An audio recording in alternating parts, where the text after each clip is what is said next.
একটু সব কিছু তুই করে কিছু করতে হবে। বইগুলো পড় না, বইগুলোর মধ্যে তো নিজের সব কিছু জানা আছে। বই পড় যে একটা বই আপনি দেবেন বলেছিলেন। না, আমি বই পড়ছি না। যেটা তুই বই করছিস বইগুলো পড়বি, পুঁথির মধ্যে জ্ঞান আর না কিছুতে না জানতে পারবো না।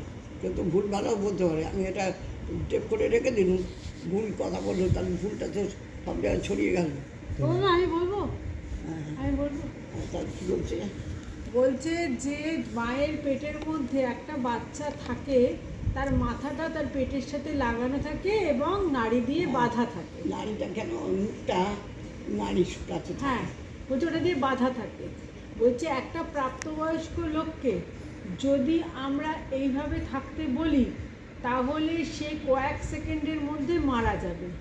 বলছে কিন্তু শিশুটা বাচ্চে হ্যাঁ, কিন্তু একটা বয়স্ক মানুষকে যেভাবে ডাকে সেটা থাকলে সেটা মরে যাবে। বলছে এই এত কষ্ট করেছিল মায়ের পেটের ভেতরে, তারপরে যে সে মুক্ত হলো, সে কিন্তু সেটা ভুলে গেল, সে আত্মাকে ভুলে গিয়ে জড়জগতে আত্মাটাকে ভুলে গেছে। তখন ছিল আত্মা। হ্যাঁ, পেটের ভেতর ছিল আত্মা, ছিল বলে আত্মা ছিল বলে এই মাথাটা সম্ভব হয়েছে। এত ধনুকের মতো হ্যাঁ, মরে রয়েছে বাচ্চাটা রয়েছে।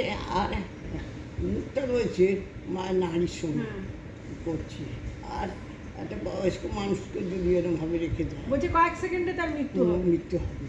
এই মৃত্যু হচ্ছে না কেন?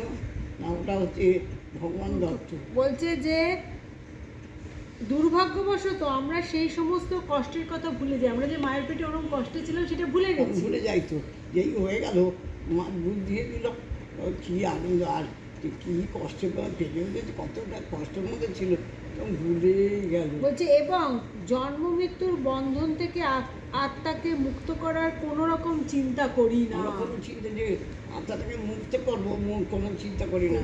মানে কী আনন্দের মধ্যে চলি করি না, না করে এই জীবনে সুখী হওয়ার চেষ্টা করি। আত্মাকে ইয়ে না করে আর জীবনটাকে কি করে আমরা সুখী করব? আত্মাকে খুশি করার কোনো আত্মাকে চিনি না, আমরা এই শরীরটাকে চিনি। শরীরে এটা বড়ছি, ওটা করছি, নানা রকম তাকে এটা খেতে হবে, আমার শরীরটা ভালো থাকবে। এই করে মাংস না খেলে আমার শরীর, ডাক্তার বলছে মাংস খেতে আমার শরীর ভালো হবে না। হচ্ছে মাছের ঝোল খাবে, রোজ মাছের ঝোল খাবে, আমার শরীর ভালো। জানে না যে তার ভেতরে কত বিষাক্ত জিনিস দিচ্ছে। ডাক্তার জানে জানে না যে ওটা বিষাক্ত জিনিস খাচ্ছে। ভগবানের প্রসাদ, মানে ভগবান যেটা খায় সেই জিনিসটা যদি আমরা সীমিত জিনিস খাই, বেশি খাবে না, অল্প খাবে, সব জিনিস অল্প খাবে। সেদিন এত ভাত খেয়ে নেবে, অল্প খাবে, পরে আবার একটু ফল খাবে, খাবে। বলছে এইটা আমাদের সভ্যতার দুর্ভাগ্য যে এই সমস্ত বিষয়ে যথাযথ আলোচনা করা হচ্ছে না।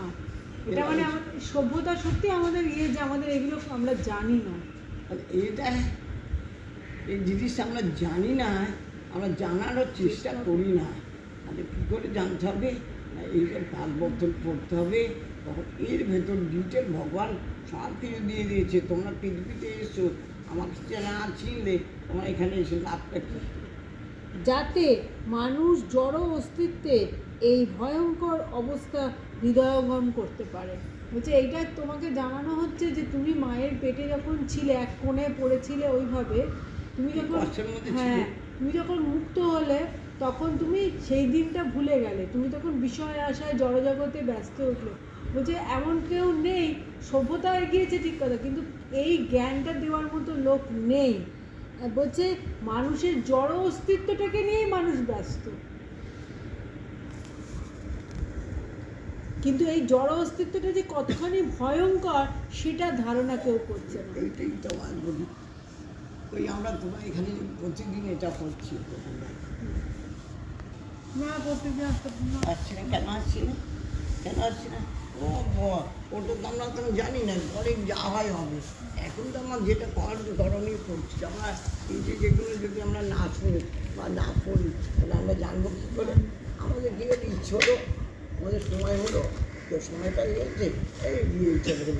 আর এরপরে যে তারপরে কোথায় কি আমি এই জন্য ভুলে যাই এই জিনিস শোনো, আমাদের তো মনে থাকছে না তো এই দেখ, তাহলে গোপাল মাল কী করছি, রাতটাকে দিন করেছি, দিনটাকে রাত করে। দিন করেছি কেন, এগুলো সবাই পাবো না। আর কোনো কোনো উৎসব হোক আর কিছু হোক, কি কোনো এ হোক, আমার এই টাইমটা, নৃত্য এই টাইমটা কেউ একে যোগ করতে পারবে না। এই জন্য নৃত্যের একটা বিশাল গুণ। মানে এই আমরা নৃত্যটাকে আমরা অনৃত্য করে দিচ্ছি। আমরা জানি না যে একদিন আমাদের এই দিনটা কেমন আসবে। বলো কাটবো এটা? হ্যাঁ, জানি। আসবে যখন আসবে যখন আসবে তখন বুঝবো। তখন আসবে।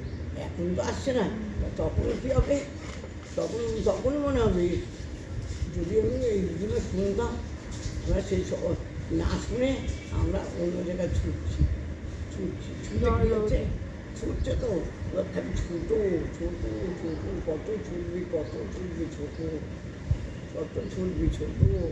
তখন বুঝবি কত ধানে কত চাল, তখন আর চেঁচাবে কিছু হবে না। কিচ্ছু হবে না, ওখানে খেতেই হবে।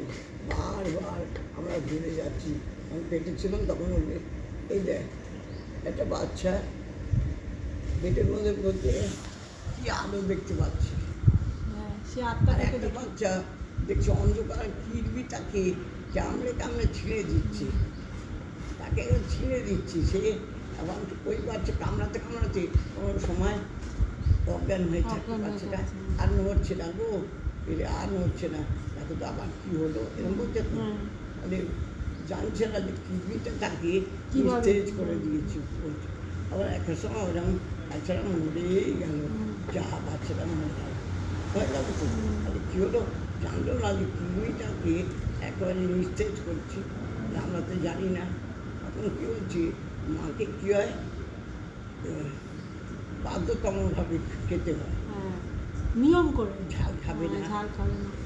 খুব ঝাল খেয়েছি, খুব ঝাল, বাচ্চাটা মুখের মুখের মধ্যে তো এটা রয়েছে সব বাচ্চারা কত কষ্ট পেয়েছে। বাচ্চাটা একদম কেউ খুব নুন খাচ্ছে, বাবা বাচ্চাটা নিশ্চয়ই হয়ে যাচ্ছে, কেউ হচ্ছে এত টক খেয়েছে, বাচ্চাটা সেই টকেতে মানে আমরা যা মনে করছি সেটা বাচ্চা আছে এই এই টক খা রে, এই করে টক খেয়ে নেবে, ওরে ইয়ে খা, কে বলছে, হ্যাঁ গাধাগুলো বলছে, যারা জানে একটা গাধা আর একটা গাধাকে বলছে, আরেকটা গাধা আর একটা গাধাকে বলছে, গাধা জানে না যে এই শিশুটা এত জিনিসটা খেলে হতো, আমি যেটা খাচ্ছি ও তো সেই নলের মধ্যে খাচ্ছি, তাহলে ওই বাচ্চাটা কীরকম থাকবে, অসুস্থ হয়ে পড়ছে, হ্যাঁ। ওই জন্য অসুস্থ হয়ে তারপরে পড়ছে। অসুস্থ হয়ে পড়ছে, তাহলে হচ্ছে কে করছে, আমি নিজে। তোমরা হচ্ছে ডাক্তারের কিছু করছে, হ্যাঁ ডাক্তার বুঝতে পারে, ওরা মেশিনে বুঝতে পারে,